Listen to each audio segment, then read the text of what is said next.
Olá, sou a Mariana Alvim, bem-vindos ao Vale a Pena, o meu podcast onde conhecemos as pessoas enquanto leitores, com o apoio da WUC, a maior livraria online portuguesa. Fiquem por aí, vale a pena. Hoje tenho comigo o Gonçalo M. Tavares, autor que muito admiro, estou muito contente por te receber. Andámos a adiar durante meses, portanto, finalmente, que maravilha. Recebeste os mais importantes prémios da literatura portuguesa, os teus livros deram origem a peças de teatro, a objetos artísticos, vídeos de arte, ópera. Convido a ouvir a conversa que tive com a Cláudia Lucas Schell, que ela escolheu um dos teus livros, Aprender a Rezar na Era da Técnica, e ela dá-te rasgados elogios, portanto fica aqui a passagem da mensagem. O romance Jerusalém foi incluído na edição europeia de 1001 livros para ler antes de morrer, um guia cronológico dos mais importantes romances de todos os tempos. Incrível. Lembro-me perfeitamente de ter lido este livro há muitos anos, capa preta, gostei imenso. Fantástico. Alguma informação que recolhi sobre ti, respeitando o teu gosto pela privacidade? Não consegues viver longe do mar? Acho que sim, cada vez mais, sim. Adoras colecionar coisas e objetos? Adoras ir a feiras? Sim. Isso é giro. É verdade. Coleciono coisas muito baratinhas, tem a ver com, não sei se é uma escolha, se é uma necessidade por ter um dinheiro muito contadinho em relação às coleções, mas são bonecos muito kits, mas gosto disso. E tens espalhado pela casa? Tenho em diferentes sítios, sim, é uma coleção engraçada. Muito bem. E depois, és muito saudável a comer? Só comes saladas? Não é só, pois não? Não é só. Mas não te perdes por um docinho? Não tens nada de gula? Adoro chocolate, mas ultimamente sou mais disciplinado a comer, mas adoro doces e como tudo, não. Não é só saladas? Não. És distraído a guiar? Muito, completamente. Sem GPS não. Sem GPS tudo é 3 vezes mais longe e sou mesmo desorientado. Pois, nós há pouco estávamos a falar sobre isso, que eu também sou GPS autodependente. Mesmo a pé, eu entro num edifício e saio e depois já não sei se vim da direita ou se da esquerda, muito estranho, é qualquer coisa. Sabes que eu, nos centros comerciais, fotografo o pilar onde estacionei. Claro, sim, senão ainda estava à procura do carro, ainda hoje. E há uma história que me aconteceu, eu contei-te isto há uns tempos quando te reencontrei na Feira do Livro, porque já há uns anos, que é normal que não te lembres, mas conheci-te na Feira do Livro, na altura de uma viagem à Índia, tinhas lançado esse livro, capa encarnada ainda, agora já há outras edições, e eu ia fazer anos, estávamos em maio, e eu tenho um irmão gêmeo e pedi-te para autografares o livro para o meu irmão, que tu até fizeste assim uns rabiscos, e o meu irmão era arquiteto, eu lembro de achar que também tinhas aí uma veia de um traço assim. É um desenho que tu fazes, não é? Eu escrevi imenso em cafés, entre os 20 e os 30, com caderninhos A4 quadriculados e, por exemplo, o Sr. Valéry, o Sr. Calvino foram aí e o que eu fazia era à mão. Agora com o computador mudou completamente, mas à mão começava a escrever e depois naturalmente começava a desenhar desenhos. Desenhavas, e era o bairro, o Valéry era o bairro da coleção. Desenhos péssimos, mas desenhos que eram ideias. Por exemplo, o Valéry, os desenhos são como se fossem texto, e é engraçado que isso só foi possível porque eu escrevia à mão na altura e, portanto, naturalmente eu passo da escrita para o desenho, mas o desenho não enquanto um desenho técnico, mas enquanto desenho ideia, não é? Às vezes quase, como desenhava tão mal, quase que punha uma setinha a dizer cão, não é? A legenda. Sim, é um pouco isso. O Valéry era o de capa amarela. De capa amarela, esse também foi aquele do bairro, também me lembro desse. Okay. Foi o primeiro do bairro. E então pronto, ofereci viagens à Índia ao meu irmão. E ele ofereceu a mim também. Foi o presente de anos que demos um ao outro, gêmeos. Muito bem, isso. Uma viagem ainda. São mesmo gêmeos. Estou a rir-me imenso porque ele deu-me primeiro e eu comecei a rir-me e não conseguia falar de tanto rir. E Marão, o que é que foi? Já tens? E eu, não, já leste? Não, deixa-me ir buscar. Então... Isso deve ser uma prova qualquer científica de que há uma ligação invisível entre gêmeos. Não sei, acho que foi coincidência, mas teve graça. Sim, isso. Olha, e super escritor que és, quando é que tu consegues ler?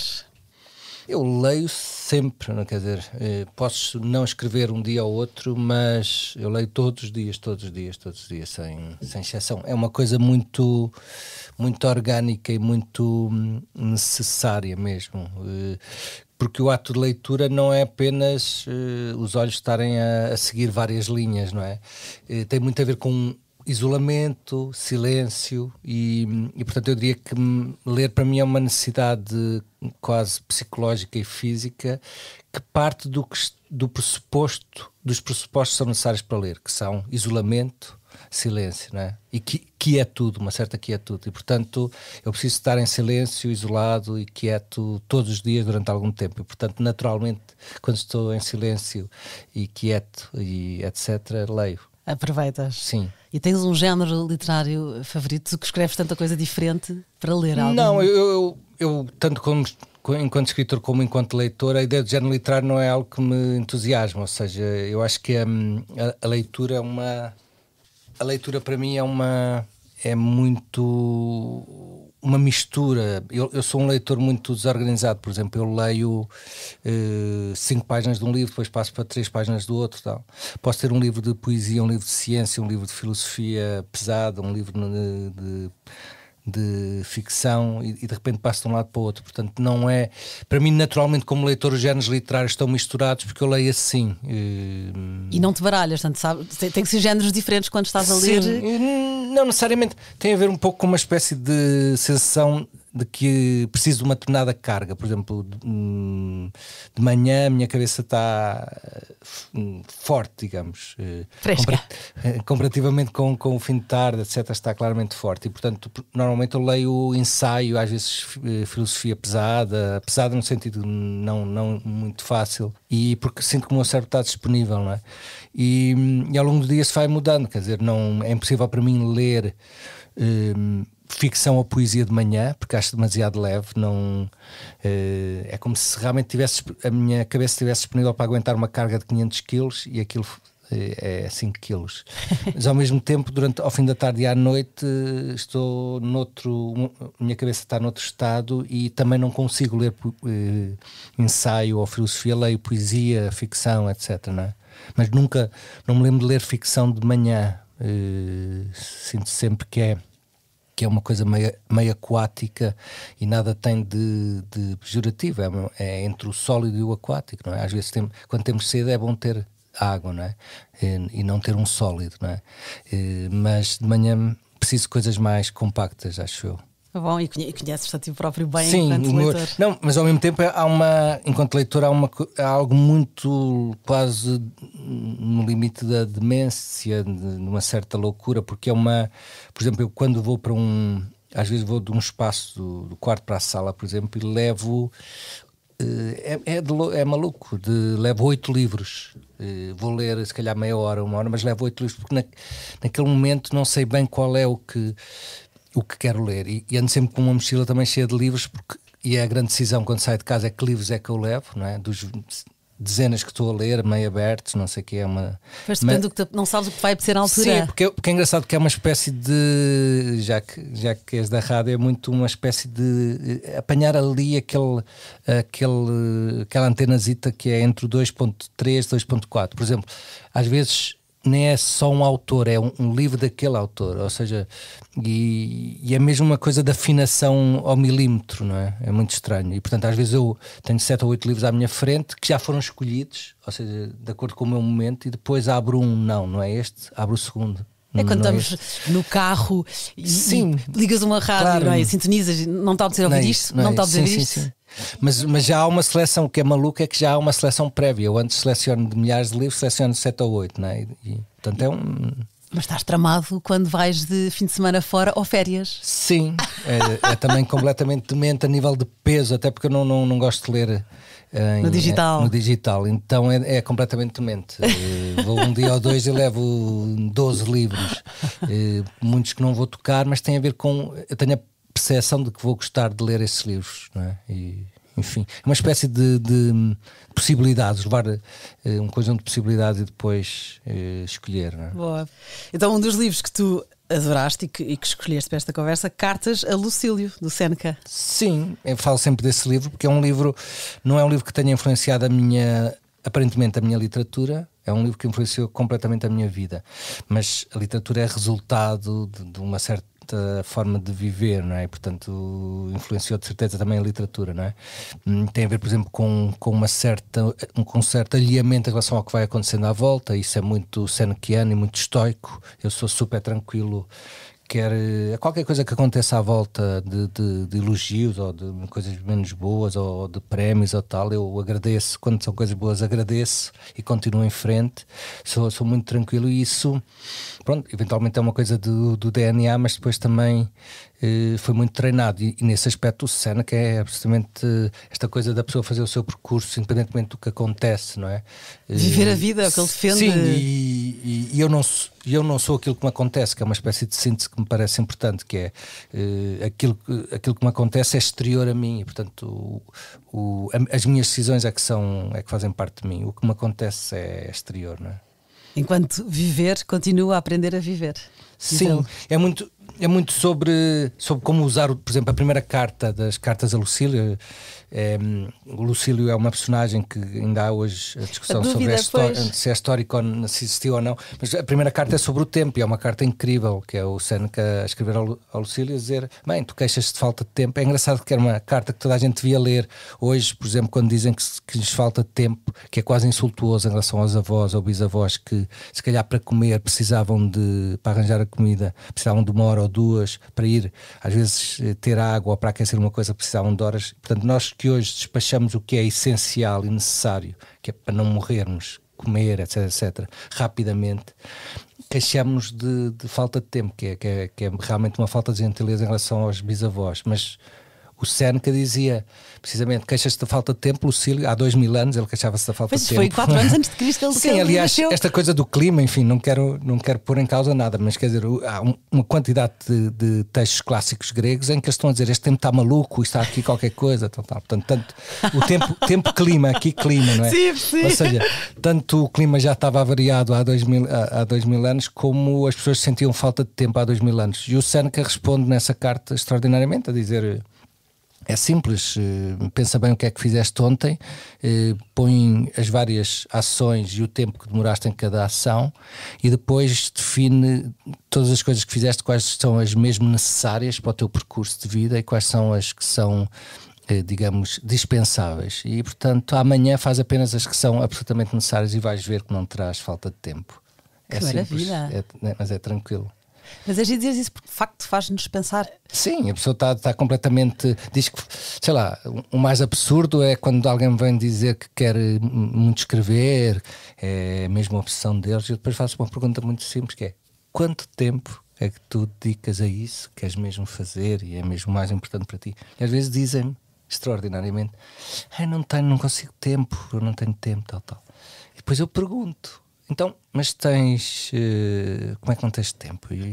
Desconstróis o dia. Sim, o Facebook, não sei o quê. De repente, alguém que passa 2 ou 3 horas no Facebook e diz que o seu sonho é escrever e não tem nenhum tempo, portanto, 3 horas diárias, diz que o seu sonho é escrever e não escreve e não lê 10 minutos durante o dia, está-se a enganar. O que eu digo é: está-se a enganar a si próprio, não se engana a si próprio. Não tem mal nenhum a pessoa querer fazer amigos, há livros sobre isso, e querer socializar, nada contra. Agora, a pessoa não se engana a si próprio, porque o tempo que eu dedico às coisas é o decisivo, tudo o resto é conversa, é blá blá blá. Quer dizer, o meu avô é a pessoa mais importante para mim. Ok, quanto tempo é que passas com ele? Eu há 5 anos que não consegui.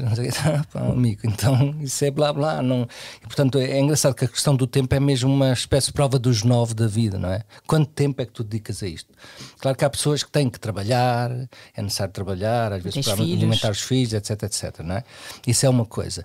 Mas o que é que apesar disso, muitas vezes sobra. Estou a falar, há muitos casos que eu conheço, pessoas realmente que têm 3, 4 horas por dia disponíveis para escolher, para decidir, que é um luxo, não é?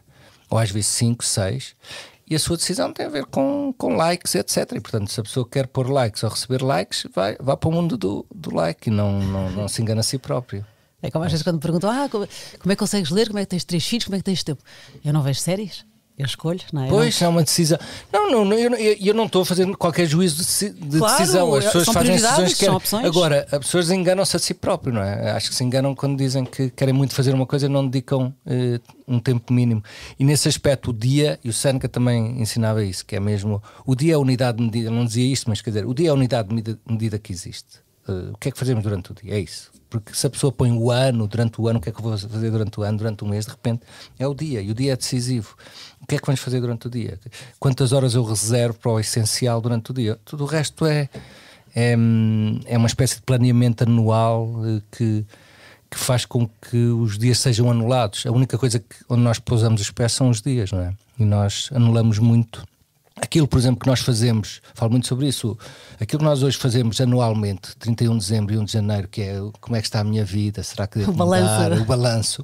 O Seneca dizia, e por exemplo os religiosos, a perda da religião, digamos, no mundo doméstico, enfim, pode ter algumas vantagens, mas por exemplo uma coisa que se perdeu é que as orações do final do dia não eram apenas orações, às vezes de repetição de um ritual, era muitas vezes o que é que eu fiz hoje, porquê, tal. Para além da questão ética ou não, é mais a questão de fazer um balanço. E esta ideia do balanço diário é indispensável, e o Seneca falava muito disso, e é interessante que nós passamos num balanço diário, o que é que eu fiz, fez sentido hoje, na quinta-feira, o que eu fiz ou não, etc, para um balanço anual. Mostra bem como nós estamos completamente apressados, completamente distraídos, rapidamente a irmos para a nossa morte ilúcidos e tontos. E acho que é justo. Escolheu a dele até. E acho que é justo. Mas tens razão, fazem balanços anuais como as empresas, as pessoas. É absurdo, é completamente absurdo. E de repente é preciso às vezes uma pandemia para de repente pararem um bocadinho e pensar, eu vou morrer, se calhar devia mudar de emprego, se calhar devia mudar de marido ou de mulher, se calhar isto não faz sentido. É completamente absurdo ter que vir uma pandemia para as pessoas pensarem sobre o essencial, que é como viver, não é? Como viver, é como diz o Seneca, às vezes até mesmo viver é um ato de coragem. Sim. E nós à segunda-feira estamos com pressa que chega a sexta. Sim, um pouco. E depois queixamos que o tempo passa rápido mais. E há uma frase religiosa muito bonita que é o contrário de estar morto, não é estar vivo, é ter coragem, não é? Ser corajoso.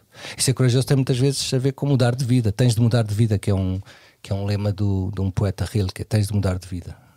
Diariamente tens de mudar de vida, não é? E o Rimbaud, precisamente, que é um dos livros também que eu aconselhei, o Rimbaud tem este poema, este verso que depois outros adaptaram, que é: tens de mudar de vida, é urgente mudar de vida, não é? Qualquer que ela seja. Então, voltando aqui ao Seneca, portanto, Cartas a Lucílio, são 767 páginas. É acessível, porque eu fiquei cheio de vontade de ler, mas depois penso, um tipo que escreveu, que nasceu antes de Cristo. É super acessível, quer dizer, é um livro que tem 2000 anos e é mais atual do que qualquer livro que esteja aí a sair. Eu muitas vezes em algumas aulas ou alguns cursos eu levava o Cartas a Lucílio, portanto tem 2000 anos, e levava o Jornal do Dia, perguntava o que é mais atual. E é evidente que é o Seneca. O Jornal do Dia já fica desatualizado passado 30 segundos, não é? E o Seneca é super simples. Eu não sei se são 700 e tal ou não, mas nada é demasiado longo quando é importante, não é? Isso é claramente uma bíblia de como viver, ou pelo menos como pensar sobre a vida. Podemos não viver assim, mas faz pensar, já disseste hoje claramente aqui. Sobre a amizade. É que isso é a filosofia clássica, infelizmente, agora houve um rapto da questão de como viver pela autoajuda e pela tontice que anda aí completamente. Que é uma tontice não tão tonta, porque é uma tontice para ganhar dinheiro, portanto não são assim tão tontos. Mas a ideia de como viver é a ideia mais central na filosofia clássica.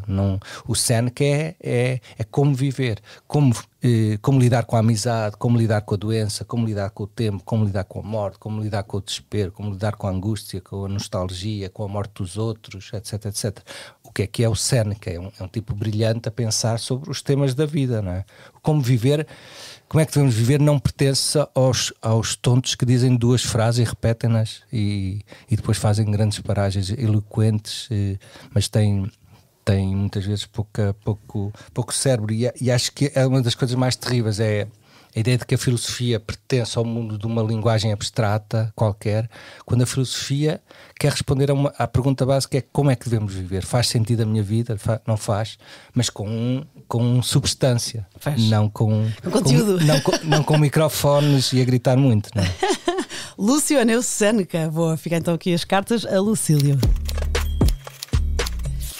E o Rimbaud, a poesia de Rimbaud. Tu não me escolheste um livro em concreto. Tu falaste, no geral, a poesia do Rimbaud, que ele escreveu quase tudo antes dos 20 anos. Sim. Foi um segundo considerado um Shakespeare. Há agora há várias edições, uma da Relógio d'Água, por exemplo, muito completa da poesia. A obra completa, sim. O que é interessante no Rimbaud, pronto, um dos mistérios é precisamente como é que ele conseguiu escrever coisas tão fortes aos 18, 19, 20, não é? Provavelmente a melhor poesia francesa ainda hoje. E depois, outro dos mistérios é, para já, como é que ele conseguiu ler tanto? Quem lê os poemas percebe que ele leu brutalmente até aos 18 anos, 19. Ele aos 15 já tinha prémios. Sim, e era engraçado, a mãe Rimbaud, depois a figura da mãe ou do pai ausente, etc. É interessante nos escritores, mas o grande dilema também no Rimbaud é que ele depois abandonou a poesia e não foi trabalhar para um escritório. Ele transformou-se, ou já era, num sacripanta a traficar ouro, escravos. Há fotografias dele com uma corrente de ouro à volta do... Enfim, há cartas absolutamente miseráveis. E portanto, esta ideia, por exemplo, de que o poeta é assim uma figura qualquer que levita e que nem sequer suja os sapatos no chão porque anda 2 centímetros acima. Acho que o Rimbaud é um bom exemplo. Talvez o grande poeta francês de sempre. Visionário, era considerado já na altura visionário. Extraordinário e depois revelou-se um tipo sem escrúpulos, depois uma vida terrível, enfim. Um enfant terrível. Ele era dava-lhe gozo chocar a burguesia, onde ele se inseria, com as suas roupas rasgadas e os seus cabelos longos. E depois teve uma aventura com também poeta, também simbolismo, influenciador do simbolismo, o Paul Verlaine, que largou mulher e filho para viver com ele e viviam pobres com absinto e haxixe. Sim, e quer dizer, há muitas histórias, umas não sabemos bem se são verdade ou não, depois há tiros enfim. O Paul Verlaine deu-lhe 2 tiros. Foi uma vida animada, mas isso foi o início, isso era a juventude dele. Ele depois... ainda, digamos, apurou mais esse desprezo um bocado pelo que pensam os outros. Isso é interessante, mas depois há uma parte muito gananciosa, por exemplo, que não é tão bonita, claro, e outras partes que não são tão interessantes, mas a poesia dele é absolutamente extraordinária, é de um domínio por um lado da língua francesa. Por exemplo, ele tem coisas meio em rima, meio a desconstruir a rima, mas depois uma coisa absolutamente surpreendente, e não é por acaso que os surrealistas o adotaram, não é? Porque é mesmo alguém surpreendente, não é? Os versos são surpreendentes também. Fica aqui a recomendação, até porque há mesmo então a tal edição obra completa da poesia de Rimbaud, século XIX, já visionário ainda hoje, não é? Ainda hoje é especial. Depois morreu cedo, morreu aos 36, 37 de cancro. Sim, uma coisa talvez mais sífilis, etc. Andou mais por aí. Ficar mais coerente com a vida que levou, não é? Sim, foi uma coisa mais a esse nível, acho eu. E vamos agora a outro livro, também com mais de 800 páginas. A Montanha Mágica, Thomas Mann. Paul Thomas Mann. Sabias que ele é Paul? Não. Gira, eu também não sabia, aprendi. Estranho. Paul Thomas Mann. Tem mais de 800 páginas? Tem mais de 848 páginas. Não é daqueles livros. O Thomas Mann quer dizer, praticamente faz grandes calhamaços. E eu costumo dizer, realmente, se alguém só lesse Thomas Mann, ficava com uma ideia muito forte sobre grande parte dos temas essenciais. Por exemplo, Montanha Mágica sobre a saúde, mas, por exemplo, se alguém quer sobre a questão da arte, ele tem um Dr. Fausto absolutamente incrível. Tem um livro sobre um empresário, tem sobre a religião, tem o Eleito, os seus irmãos.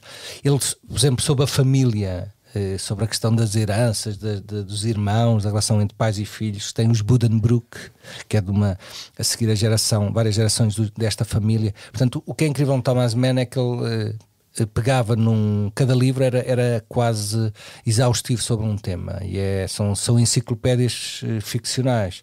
No caso da Montanha Mágica, quer dizer, para sabermos alguma coisa sobre saúde e doença, podemos ir a um médico e ver os eletrocardiogramas ou ler o Thomas Mann, e realmente ali é perceber a natureza. Por exemplo, quando ele diz que alguém doente, um tonto doente, de repente os outros ganham num respeito, porque a doença é entrar num estado qualquer intermédio em que já não... E uma doença que seja, por exemplo, terminal, não é? Entrar já num estádio diferente, quase como se já não fosse humano.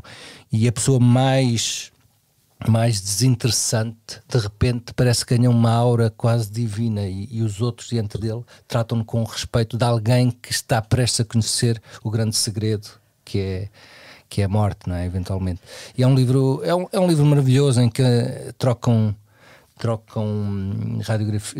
imagens do tórax e dos pulmões. Pois, porque é tuberculose aqui. Sim. Ele inspirou-se na vida real quando a mulher dele foi internada num sanatório com tuberculose.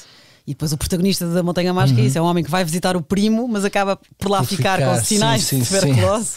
Sim, a tuberculose era assim uma coisa, era a grande doença. A grande doença para as pessoas que tinham 30 e tal, 40, não é? Desde do Kafka também se pensa que terá sido. Portanto, era algo que o que eu acho interessante ali na Montanha Mágica é que há ali um fechamento no sanatório, não é? Que de repente é uma micro-sociedade e vamos conhecendo algumas personagens, mas pronto, o Thomas Mann essas 800 páginas permitem precisamente como isso requer não sei quantas horas de leitura, mas muitas horas de leitura, não sei, talvez 100 ou uma coisa ou mais. E é interessante esses livros enormes como o Proust, etc.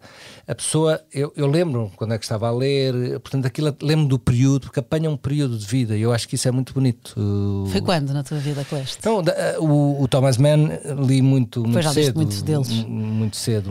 A Montanha Mágica li talvez com 22, por aí, e lembro-me onde é que li, em Aveiro, num determinado local ligado à minha família, etc. Mas também, eras novo, porque é também um livro, é introspectivo, porque dizem que não há um enredo, é mais os pensamentos, quer dizer, há ação, há personagens, mas há... Sim, é uma coisa muito... introspectiva, não é? É muito os pensamentos do protagonista. Sim, é sempre uma coisa no limite entre a ficção e o ensaio, mas eu sempre gostei disso. Desde cedo que descobriste enquanto leitor. Sim. Thomas Mann, ele foi escritor, romancista, ensaísta, contista e crítico social do Império Alemão, um dos maiores romancistas do século XX. Ele depois teve uma vida pessoal, apaixonou-se pelo filho de um professor que inspirou uma personagem na Montanha Mágica. E depois é engraçado porque ele, ao longo da sua vida, e depois apesar das suas tendências... Tem a Morte em Veneza, tem uma série de livros depois que têm inspirado em pessoas que ele conheceu. Sim, e também livros. Tem esse fascínio. A Morte em Veneza e outros, quer dizer, esse fascínio pela beleza masculina, enfim, aparece em muitos locais. Sim, mas o Thomas Mann é absolutamente... O que eu acho interessante é que muitas vezes as suas personagens são quase teorias, não é? Mas ao mesmo tempo tem uma certa vida e eu acho que é um autor... claro que para as pessoas que estão muito apressadas e que só estão interessadas na história, não é? A Montanha Mágica podemos contar em 2 linhas. É isso. Foi alguém que foi visitar um familiar e ficou lá e foi ficando doente, etc. Sim, aqui o ritmo abranda, aqui paras para completamente, pensar. Sim, e isso eu acho muito interessante porque muitas vezes a literatura está rendida a uma espécie de sequência de peripécias, quase como se fosse uma telenovela, e a boa literatura muitas vezes não é isso, não é? Pois, hoje em dia é mais eu própria sinto isso, às vezes eu prefiro ritmo. Pois. Com pressa de ler mais coisas, claro. Mas aí não estou a entreter-me e a distrair, não estou a pensar. Pois, eu não tenho nada contra a distração e acho bem, mas eu escrevi um texto sobre isso. Eu acho que hoje o que se faz muitas vezes é literatura para cansados, porque as pessoas estão cansadas, as pessoas trabalham imenso, não é? E isto é incrível, porque é uma coisa quase económica, perceber o que é que as pessoas precisam de ler ou gostam e perceber como é que a sociedade está organizada. A sociedade está muito organizada pela questão de ganhar dinheiro. Hoje, muitas vezes, um trabalho apenas, infelizmente em Portugal, é trágico, é impensável. Às vezes as pessoas trabalham, não saem da pobreza, às vezes as pessoas precisam mais do que um trabalho, as pessoas trabalham 10, 12, 14 horas nos países mais desenvolvidos, que é absolutamente absurdo, não é? O Pete Seeger nos anos 60 cantava 8 horas para trabalhar, 8 horas para lazer e 8 horas para dormir, uma coisa que era básica, e nós de repente, passados 60 anos, estamos a trabalhar 10, 12, etc. Essas pessoas que chegam a um livro como? Chegam a um livro exaustas, com o cérebro completamente derretido e, portanto, o que querem é receber uma espécie de distração, querem de um livro mesmo, querem de um programa mais tonto da televisão, de um Big Brother, de uma coisa assim, que é... Não querem pensar. Não querem pensar. E isso é terrível, porque de repente começas a fazer literatura para esses cansados, quando a literatura é para estimular, tal como a arte, é para estimular, exige energia das pessoas. A boa literatura e a boa arte exige Eu nunca vou ler um livro se estou cansado, quer dizer, se estou cansado, ligo a televisão e vejo uma patetice. Se eu leio um livro quando estou muito cansado, significa que o livro é uma espécie de massagem qualquer. Nós assumimos Também é bom. Sim, é bom. Mas quer dizer, se nós temos uma massagem hoje, outra massagem amanhã, se nós estamos sempre a distraímos hoje, distraímos amanhã, depois morremos. E é muito destreinas o cérebro. Destreinas o cérebro. Por exemplo, é engraçado, eu tenho pessoas próximas da matemática e isto é muito claro. Se alguém não percebe uma coisa de matemática, o que é que faz? Não foge. Continua, percebe 10%, depois 20%, 40% tal, depois percebe. E quando está percebido, pede uma coisa mais difícil, traga uma outra mais difícil, porque essa já percebi. Às vezes as pessoas estão a ler um texto e não percebem. E o Roland Barthes tem uma coisa muito divertida sobre isso, que diz que às vezes estamos a ler um texto e não percebemos, dizemos o texto é imbecil. E o Roland Barthes diz, não devemos dizer que o texto é imbecil, devemos dizer nós somos imbecis, eu sou imbecil. Eu não percebo este texto. A culpa não é do texto, não é? A culpa não é de um... Se eu não percebo um texto, ou o texto realmente é mau, é críptico ou tal, sim, pode acontecer, mas por exemplo, filosofia, há alguma filosofia que é difícil de entender. Mas a culpa não é... A pessoa tem que trabalhar mais.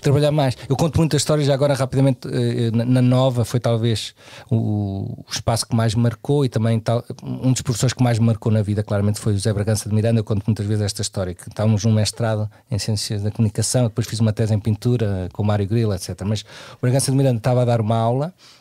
Ele é um tipo brilhante, é uma das pessoas mais brilhantes que eu conheço, e ele em 5 minutos falava de 10 autores. E nós tínhamos 21, 22 anos, enfim, já tínhamos lido alguma coisa, mas não tínhamos lido muita coisa. E houve lá uma rapariga que lá levantou o dedo e disse: professor, desculpa, mas não estou a entender nada, não estamos... E a resposta dele foi: olha, eu quando tinha 16 anos li Heidegger e não percebi nada, fui ao espelho e disse: José, que ele é José Bragança de Miranda, José, tens de ler mais. E depois retomou a aula, exatamente ao mesmo ritmo, citando 20 autores em 5 minutos, pum, pum, pum, pum, pum, pum. E foi muito bonito, porque aquilo era uma turma muito engraçada, com tipos da arte que depois fizeram coisas muito... Acho que era uma turma mesmo boa. Há 7 ou 8 pessoas que fizeram coisas incríveis depois, eram o mesmo grupo. E nós, lembro de sairmos dali como se saíssemos de um velório, caladinhos, despedimos-nos, nós com aquela arrogância dos 22 anos, mas caladinhos, não é? Parecia que tínhamos apanhado uma pancada, uma carga de porrada, e fomos todos, a sensação que eu tive é que fomos todos para casa ler. Porque ele disse claramente: amigo, se tu não percebes, o problema é teu, tens que andar, não pode ser o problema meu, eu não vou abrandar. O comboio está a andar. Sim, eu achei absolutamente o contrário do que se faz hoje, do paternalismo. Não compreendes, então vamos baixar a fasquia, vão baixando a fasquia, até já chegou ao solo, já está no subsolo, estão a abrir camadas para a fasquia estar adequada, já está no menos 20 metros abaixo do solo, para os meninos entenderem.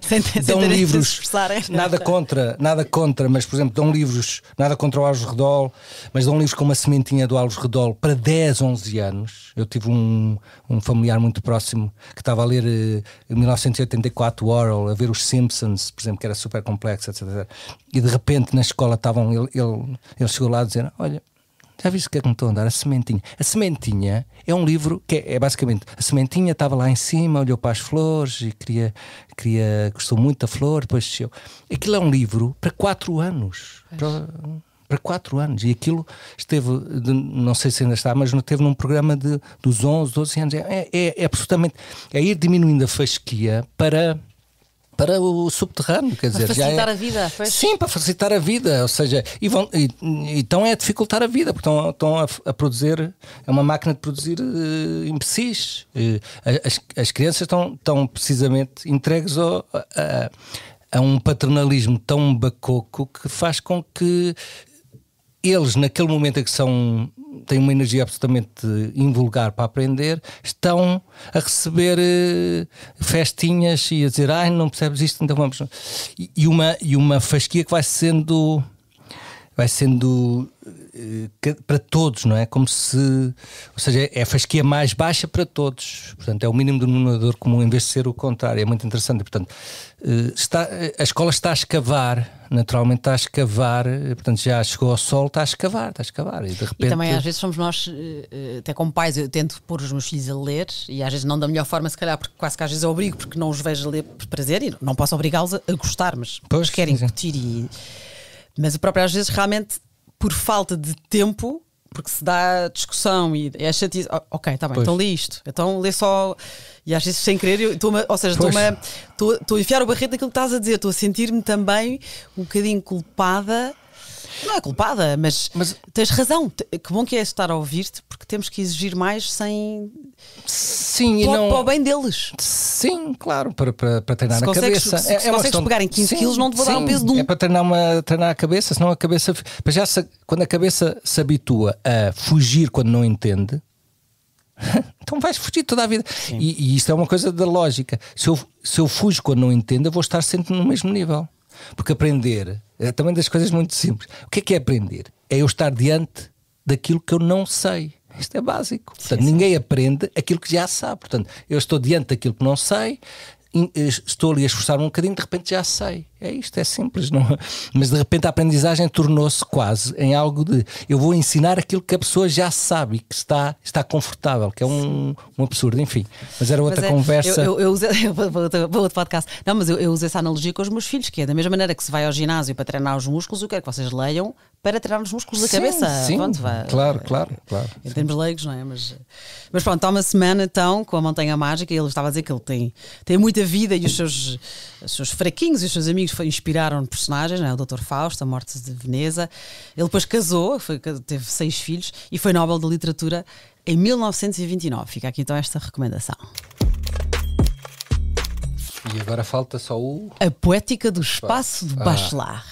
São 10 capítulos. Isto também diz que é bom para os arquitetos, por isso que eu te perguntei se A Poética do Espaço é super arquitetos. É super. Conta-me lá. Então, não, a Poética do Espaço, para já o livro o título é lindo, o Bachelard, não sei, eu não percebo nada disto, mas deve haver um problema qualquer de direitos de autor, assim estranho, porque não é editada no português de Portugal, não é? Pelo menos todas as edições que eu tenho são português do Brasil. Francês ou português do Brasil. Tu lês bem francês? Sim, mais ou menos, sim. Mas eu normalmente leio, quando posso, leio sempre a tradução. Mas a Poética do Espaço, ele tem livros sobre o fogo, a terra, a ar, a água, enfim, lindos. Mas a Poética do Espaço é um livro que realmente todos os arquitetos leram e é um livro muito bonito porque tem a ver com esta ideia dos cantos, das esquinas, das gavetas. Por exemplo, ele diz coisas muito simples, por exemplo, uma que ainda eu li já há muito tempo esse livro, mas por exemplo há imagens que ficam do género as escadas para o sótão só sobem e as escadas para a cave só descem, não é? Evidentemente que as escadas têm sempre 2 sentidos, mas esta ideia de que simbolicamente as escadas para a cave descem e as escadas para o sótão sobem. E ele diz que precisamente uma casa completa com a poética completa tem que ter cave, que é uma espécie subconsciente, e sótão, que é uma espécie do mundo do devaneio, não é? Ele ia ao mundo do dia-a-dia doméstico, digamos que é a casa central, e depois a cave é uma espécie de mundo escondido, subconsciente, não é? Muito freudiano. E quando subimos o sótão, brincamos, sonhamos, etc.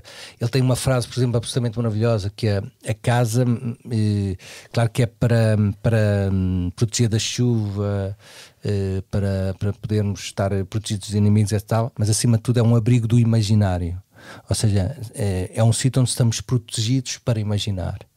E nesse aspecto realmente pensar em, sei lá, coisas de violência doméstica, etc, por exemplo, porque é precisamente o contrário da casa de que fala o Bachelard, que a casa é um momento em que estamos seguros, não é? Tanto da chuva como dos inimigos, e podemos imaginar, e imaginar é um luxo, porque imaginar é alguém que não precisa de se defender fisicamente, não precisa de comer, não está com fome, etc. E portanto esta ideia de que o sótão é uma espécie de local do imaginário da casa, não é? E o Bachelard é extraordinário, é uma figura. Ele faz mesmo, aproxima-nos das complexas relações entre o homem e o espaço, portanto, a influência que o espaço exerce sobre quem o habita. Sim. Eu vejo isso mais nas crianças, sobretudo quando houve uma altura que mudei de casa e os meus filhos ficaram desamparados quando eram pequeninos, porque era o mundo deles a casa anterior. Sim. Até como os cães, não é? O meu cão também estranhou. Claro.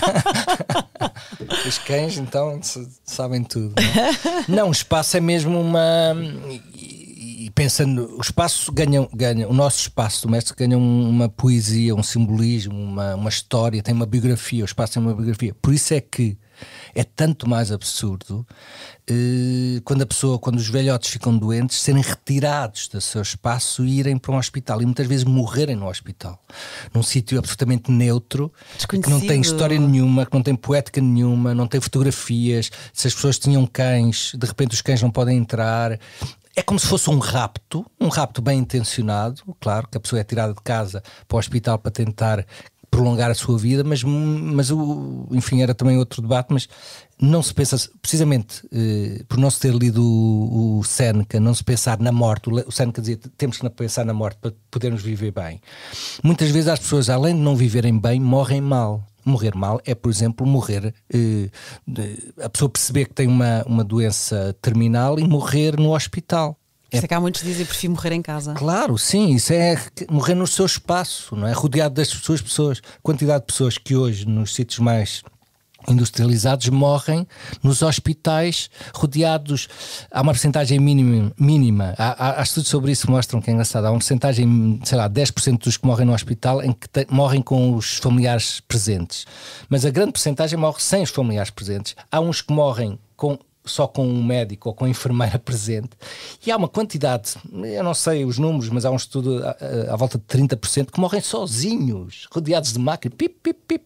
Quer dizer, que há morte mais terrível do que esta, a pessoa estar fora do seu espaço.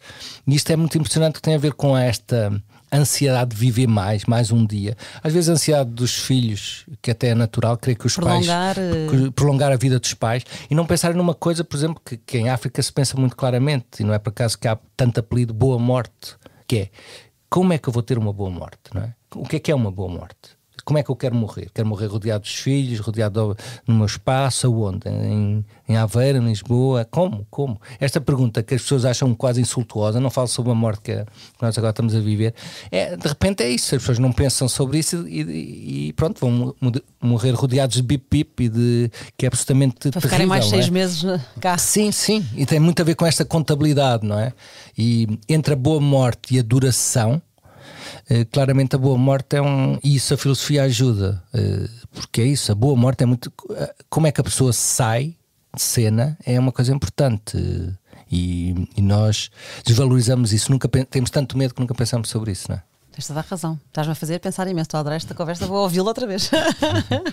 O Bachelard nasceu no final do século XIX, filósofo e poeta francês. Ele dava aulas, foi licenciado em matemáticas, foi professor de ciências, depois teve que dar aulas de filosofia e descobriu a filosofia, e então virou-se para aí. Sim. E escreveu estudos e teses. Quando era velhote tinha assim um aspecto, parecia o Walt Whitman, assim, com o cabelo desgrenhado, branco. Era assim É interessante que ele usava muito a literatura e a poesia na filosofia, e até pelos filósofos mais pesados era visto assim um bocado de lado, porque parecia que não era muito sério, porque usava exemplos da poesia, mas é extraordinário, Gastão Bachelard. Boa, a Poética do Espaço, fica aqui a recomendação, e as outras obras dele também. Agora, no fim da conversa, eu tenho um livro para oferecer, tendo em conta o teu gosto literário. Muito Agora, obrigado. Vou arriscar, porque até descobri este livro, por acaso eu estou a aprender muito com este podcast, porque trago muitas pessoas diferentes. Portanto, pensa, claro que há umas mais o meu género ou não é? Mas aprendi muito. E este livro, quando aprendi sobre ele, quando me falaram no livro, ainda nem sequer foi numa conversa de podcast, mas fui lá parar e pensei: isto é perfeito para dar ao Gonçalo. Agora, acho eu, espero eu. Eu vou dizer que é perfeito. Não, eu nem me expliquei bem. Que era mesmo esse em que eu estava a pensar. Isto para dizer, como eu acho que espero ter acertado, provavelmente já o terás lido. Era aí que eu queria chegar. Então, vou esconder aqui. Acho que eu tenho que trazer sempre um plano B ou C. Do John Milton, O Paraíso Perdido. Muito bem, era mesmo esse em que estava a pensar. Não era nada. Não, conheces? Conheço. Mas já leste? Já li, já. Oh, vês como assustei. Mas Não, mas então vamos a um plano B, porque pronto, é um poema de 700 páginas. Sim, não, mas é extraordinário. e há diferentes traduções. Esta é do Daniel Jonas, exatamente, é a última. Eu fui referindo ao longo desta conversa o número de páginas só pela graça, porque este livro tem 700 e é um poema que ele escreveu. E estas traduções são sempre ótimas. Eu julgo que tenho isto até numa edição de uma editora diferente. É engraçado. Então, mas posso tentar um plano B? Não, mas é ótimo, é ótimo. Está ótimo. Está ótimo. Mesmo oferece-te. Mas e depois nós éramos para ter esta conversa que fomos adiando. Pois, eu peço desculpa que eu sou um bicho do mato. Não faz mal nenhum. E vieste, estou muito contente. Já tínhamos adiado quando tu estiveste, acho eu, não sei se foi antes das correntes de escrita, com o professor Frederico Lourenço. E eu tinha um livro, foi a primeira ideia que eu tive para te oferecer, e pensei, já tenho de certeza, que então é o meu plano B, que é poesia grega traduzida pelo Frederico Lourenço. Já tenho. É difícil, mas João, isto é uma outra edição. Mas espera, Gonçalo, não te preocupes. Sabes que é engraçado, porque há pouco entrevistei a Cláudia Lucas Show, e que até falou de ti, e foi a primeira vez, eu já tenho mais de 60 conversas feitas, foi a primeira vez com a Cláudia que me aconteceu tudo o que eu lhe quis oferecer, ela já tinha, inclusive é o Diabo, o teu último livro, e ela já tinha lido também, e eu também já li, e então hoje preparei-me ainda mais, porque tenho mais planos, portanto, poesia grega, calculo que tivesse. Está ótimo, não, mas está espera, ótimo. Tenho mais. Sério? Este aqui conheces? Foi a Tânia Gain que me disse que tu irias gostar. O Africano da Groenlândia. Não, esse não tem. Que é um relato mítico do primeiro escritor viajante africano. O Mundo é um livro do qual aqueles que nunca saem de casa leem apenas uma página. Muito bem, este não conheço. Foi a Tânia Gain que me deu a dica. É? Sim, senhor. Então consegui no plano C. Não, ótimo, não tenho e parece. E Tinta da China normalmente edita muito bem. Sim, okay. Olha, obrigadíssima. Muito obrigado. Gostei muito. Muito obrigado. Obrigada a quem nos ouve. Para a semana a mais.